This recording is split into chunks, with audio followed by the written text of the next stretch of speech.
네, 지금 우리가 읽은 시편들은 시편이 총 5권으로 되어 있는데 4번째 권에 해당되는 부분입니다. 이 부분에서 지금 우리가 읽고 있는 이 96, 97, 98, 99 이런 부분들이 하나님의 통치와 관련된 그런 노래들로 구성이 되어져 있음을 알 수가 있습니다. 그래서 오늘 또 하나님의 통치로 인해서 하나님의 기이한 일을 일으키심으로 인해서 우리를 구원하신 일. 그래서 여기서 구원이라는 단어가 평상시 쓰던 그런 구원이 아니고 여기서 말하는 그 단어는 승리의 단어예요. 그러니까 하나님께서 이기게 해주셨다, 이런 의미로 구원을 얘기하고 있는 겁니다. 그래서 오늘은 승리의 노래, 다시 말한다면 하나님께서, 우리가 섬기는 하나님께서 우리를 위해서 오른손과 거룩한 손으로 기이한 일을 행하심으로 말미암아 우리에게 승리를 주신, 요즘 말로 더 바꾼다면 어떤 것을 성취하게 하신, 우리의 기도가 이루어지게 하고 우리의 뜻이 성취되게 하신 하나님께 기쁘고 즐겁게 찬양드리자라는 그런 노래를 하고 있습니다. 그래서 먼저 우리가 생각해야 할 것은 하나님께서는 늘 우리를 위해서 그의 오른손과 거룩한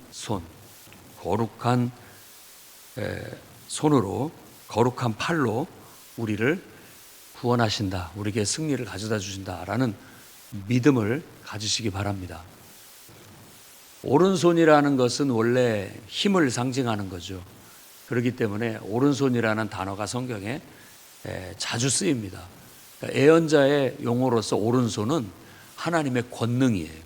하나님의 능력. 그러니까 아주 힘 있는 팔로, 능력 있는 팔로 기이하고 놀라운 능력 있는 역사를 일으키신다라는 거죠. 그 예를 든다면 홍해바다를 가르신 일, 놀라운 능력이죠. 물이 좌우의 벽이 됐다고 하니까 엄청난 능력입니다. 쓴물을 단물로 바꾸신 그런 능력, 아침에 먹을 것이 없는 광야에서 만나를 내려서 그것이 만나라고 했을 때 그 뜻 자체가 이게 뭐야? 이런 뜻이거든요. 이게 뭐야? 이거 먹을 거 맞아? 이런 의미거든요. 그런데도 정말 무엇인지는 모르지만 하나님께서 아침마다 먹을 것을 주시고 반석을 쳐서 샘물을 내시고, 이와 같은 것들이 바로 하나님의 능력이십니다.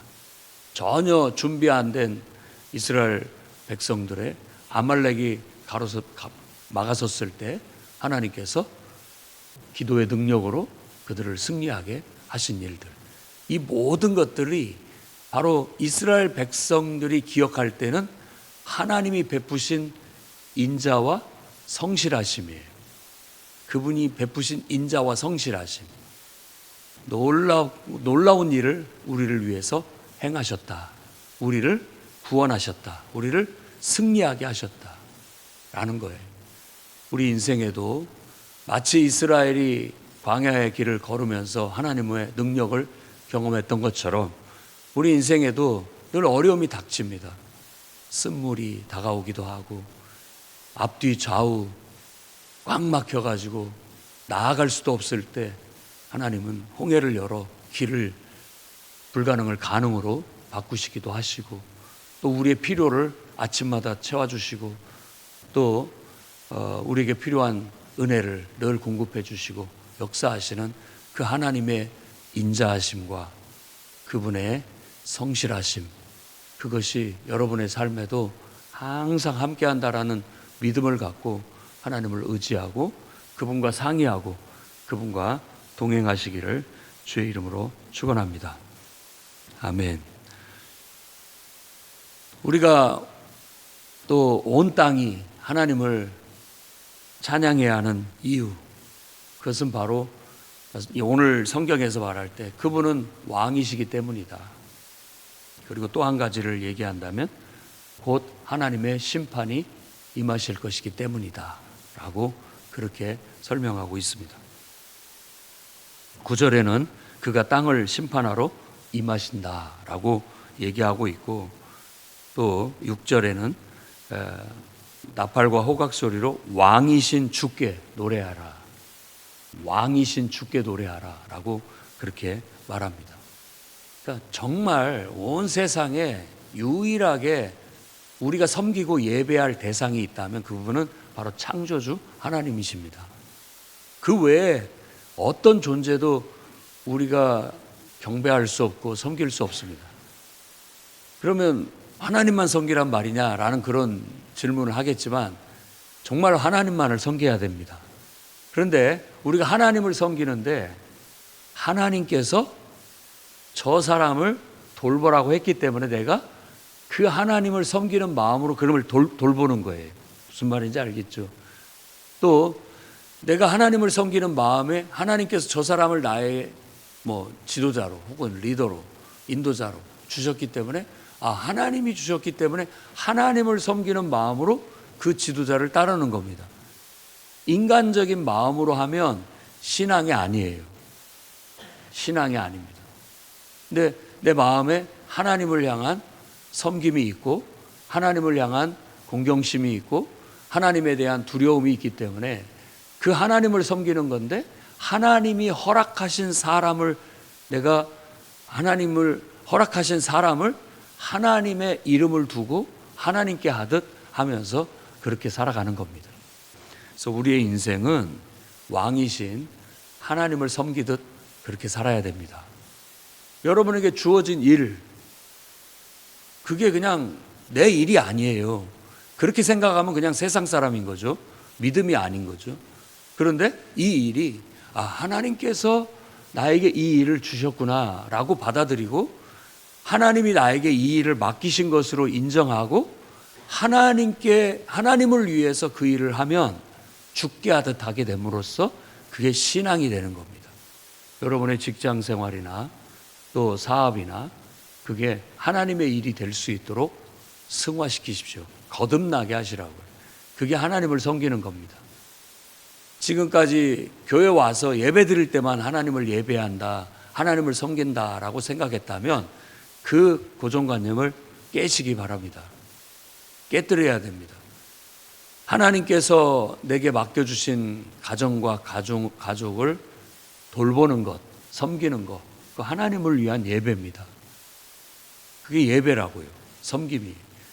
그리고 여러분에게 맡겨주신 직장과 또 직장에서의 역할, 일, 그것도 그냥 먹고 살기 위해서 마지못해 하는 일이 아니라 하나님께서 여러분에게 맡겨주신 일이에요.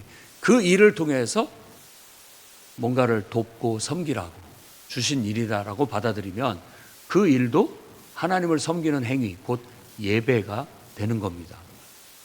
내게 맡겨주신 사업, 그것도 그냥 내가 이걸 해서 사업을 해서 돈을 많이 벌어야 되겠다 해서 하는 것은 세상적인 생각이고, 이 일을 하나님께서 나에게 허락하셨다, 이 일을 하나님께서 나에게 맡기셨다, 이 일을 통해서 하나님께 영광을 돌려드려야 되겠다라고 그렇게 믿고 그렇게 기도하고 그 기업이 하나님의 기업이 되게 해달라고 기도하면서 나아가면 그 일 하는 것 자체가 하나님을 섬김이요, 그게 바로 예배가 되는 겁니다.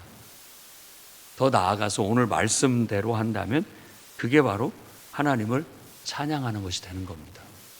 찬양이라는 것은 말씀에서 잘 묵상을 해보면 알겠지만 여러 방법이 있어요.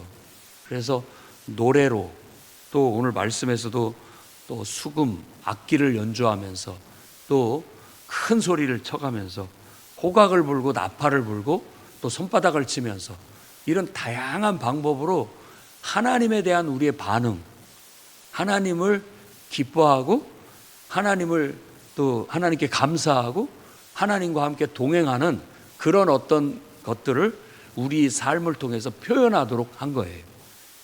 그건 어떻게 보면 이제 예배 의식 때 사용되는 거죠. 박수를 치고 또 소리를 내서 노래를 부르고 악기를 연주하면서 또 큰 소리 나고, 이 큰 소리 나고 이렇게 한다는 건 막 흥을 돋구는 거죠. 드럼을 치고 피아노를 반주하고 또 합창으로 노래를 하고 이러면서 정말 하나님을 즐거워하고 하나님을 기뻐하고 하나님께 감사하는 그런 삶이 되어야 되겠고, 더 나아가 진정한 찬양은 삶으로 드리는 찬양입니다. 그래서 어떤 의미에서 이 새 노래라는 말은 삶으로 드리는 노래예요. 삶으로 하나님과 동행하면서 삶 속에서 하나님에 대한 감사를 표현하고, 삶 속에서 하나님께 대한 기쁨과 즐거움을 표현하고, 삶 속에서 하나님께 대한 어떤 영광을 드러내는 그런 일들이죠. 그게 바로 하나님을 찬양하는 겁니다. 그래서 이렇게 보면 어느 순간 우리 영안이 열려서 이렇게 보면 막 이렇게 겨울에 눈이 내리면 그 눈이 하나님을 찬양하는 것처럼 느껴져요. 왜냐하면 와 예쁘다. 그게 바로 칭찬이잖아요. 하나님이 참 오묘한 섭리를 통해서 이런 일을 이루시는구나. 봄에 꽃이 피고 만물이 역동하면서 일어나면 온 세상이, 숲이, 산이 하나님을 노래하고 있구나 느낄 수 있죠. 정말 새들이 날아다니고 또 짐승들이 자유롭게 활동하며 제각각이 생존을 위해서 살아가는 모습을 보면 그게 곧 하나님을 찬양하는 것처럼 느껴지기도 합니다. 사람들이 이렇게 앉아서 가만히 보면 종종 걸음으로 다니면서 어디를 향해서 가고 왔다 갔다 하는지, 또 뭘 위해서 저렇게 열심히들 사는지, 아침부터 저녁 밤늦게까지 활동하는 모습들을 보면 그것도 하나님을 찬양하는 것처럼 느껴질 때가 있습니다. 여러분, 우리의 삶이 아침에 눈 뜨면서부터 저녁에 잠들고 꿈속에서까지도 하나님과 동행하는 것이고, 하나님을 예배하는 것이고, 하나님을 찬양하는 것이고, 이렇다는 것을 우리가 믿으셔야 됩니다. 그리고 그런 삶을 사는 것이 진정으로 성경에서 우리가 하나님을 섬기는 참된 하나님을 찬양하는, 하나님을 예배하는 예배자의 자세라고 그렇게 말하고 있는 거예요. 그러니 우리는 늘 하나님이 우리의 왕이시다, 그것 자체가 기쁘고 즐겁고 감사하고 그냥 항상 하나님을 찬양하는 그런 삶을 여러분의 가정에서, 직장에서, 사업장에서 어디서든 하나님을 찬양하는 그런 인생이 되시기를 축원합니다. 하나님은 곧 심판하러 오십니다. 하나님의 통치를 믿으십시오. 우리의 인생 속에 심판이라는 말을 다시 말씀드리지만 하나님이 다스리시는 거예요. 심판은 하나님의 공의, 의에 대한 집행입니다. 하나님이 집행하시는 거예요.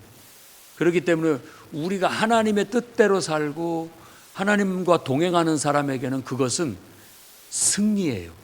구원이라고요. 승리. 문제가 있다면 문제를 해결하러 하나님이 임하시는 거죠. 그게 지금 심판하는 거예요.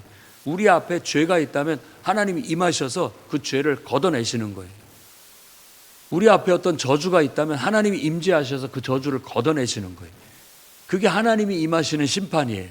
그러니까 우리는 그것 때문에 와, 하나님 너무 멋지십니다. 하나님 너무 잘하십니다. 막 하나님 환영합니다. 그렇게 해주십시오. 우리 앞에 악과 저주를 걷어내시고 하나님 살아계심을 보여주십시오. 계속 역사해 주십시오. 이렇게 환호하게 되는 것이죠.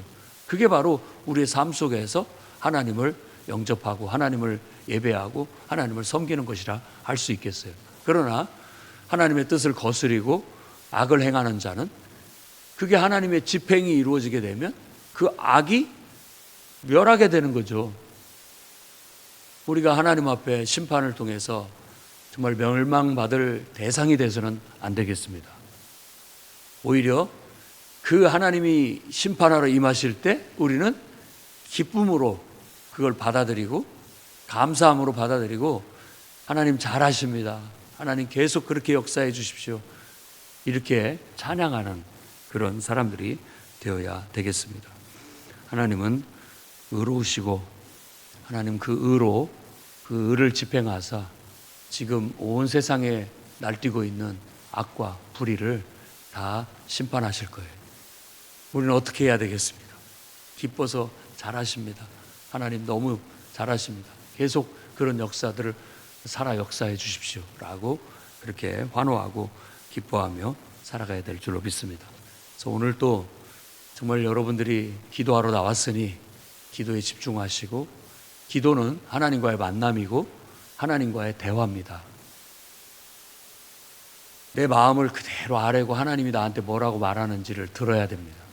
꼭 집중해서 여러분의 골방 속에 들어가 집중해서 다른 거 전혀 의식하지 말고, 다른 데 치우치지 말고 하나님과의 대화에 집중해서 정말 하나님의 마음을 듣고 하나님의 뜻을 볼 수 있는 그런 영안이 열리고, 정말 지혜와 계시의 영이 임해서 여러분의 마음이 더 밝아지고 영혼이 밝아져서 하나님과 친밀해지고 하나님과 동행하면서 오늘 또 여러분들의 걸음걸음이 승리의 행진이 되고 하나님 앞에 기쁨과 감사의 찬양이 되는 그런 삶이 되시기를 주의 이름으로 축원합니다. 기도하겠습니다. 거룩하신 주님, 오늘도 우리 가운데 임재하시어 우리 예배를 받으시는 주님을 찬양합니다. 이스라엘 백성들에게 인자와 성실로 그들을 승리하게 하시고 구원으로 이끄신 하나님을 찬양합니다. 동일한 하나님께서 오늘도 주님의 그 오른손으로 거룩한 팔로 우리를 붙드시고 우리를 인도하고 계심을 믿고 오늘도 우리에게 주어진 삶을 대합니다. 죽게 하듯 하게 주옵소서. 주님과 동행하며 주님을 섬기는 마음으로 우리에게 허락하신 귀한 인생을 죽게 하듯 그렇게 섬기며 예배하며 찬양하며 승리하는 행진이 되게 주시옵소서. 예수님 이름으로 기도드립니다. 아멘.